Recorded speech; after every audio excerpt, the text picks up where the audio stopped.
Sabarimala ropeway പദ്ധതിക്ക് സംസ്ഥാന വന്യജീവി ബോർഡിന്റെ അനുമതി ലഭിച്ചു. മുഖ്യമന്ത്രി പിണറായി വിജയൻ അധ്യക്ഷനായ ഓൺലൈൻ യോഗത്തിലാണ് അനുമതി നൽകിയത്. അന്തിമ അനുമതിക്കായി പദ്ധതി കേന്ദ്രത്തിന് സമർപ്പിക്കും.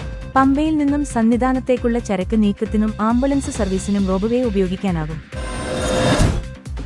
ഗോവയിൽ 22-കാരിയെ കഴുത്തറുത്ത് കൊന്ന കേസിൽ ആൺസുഹൃത്ത് അറസ്റ്റിൽ. ബംഗളൂരു സ്വദേശിയായ സഞ്ജയ് എന്ന 22-കാരനാണ് പിടിയിലായത്. വിവാഹം കഴിക്കാനായി ഗോവയിലെത്തിയ ശേഷം ഉണ്ടായ തർക്കം കൊലപാതകത്തിൽ കലാശിക്കുകയായിരുന്നു. മൂവാറ്റുപുഴ കല്ലൂർക്കാട് എസിയെ കാര് കയറ്റി അപായപ്പെടുത്താൻ ശ്രമിച്ച കേസിൽ ഒന്നാം പ്രതി കോടതിയിൽ കീഴടങ്ങി.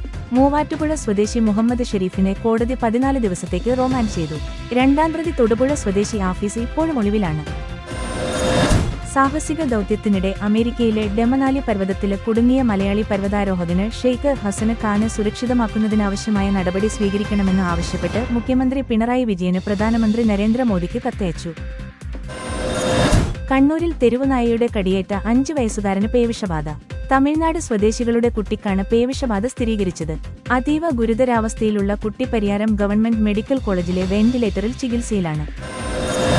സംസ്ഥാനത്ത് 21 ക്വാറികൾക്ക് കൂടി അനുമതി നൽകാൻ സർക്കാർ തീരുമാനം.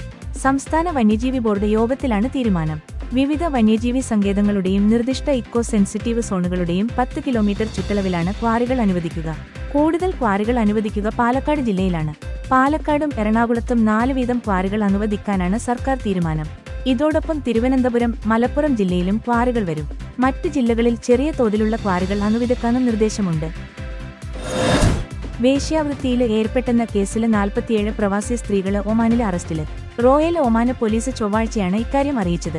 21 ഈജിപ്ത് സ്വദേശിനികള്, 10 ഇറാന് സ്വദേശിനികള്, 8 പാകിസ്ഥാനി വനിതകള്, 4 തായ്ലൻഡ് സ്വദേശിനികള്, 2 ഉസ്ബെക്കിസ്ഥാന് സ്വദേശിനികള്, 2 മൊറോക്കന് യുവതികള് എന്നിവരാണ് അറസ്റ്റിലായത്.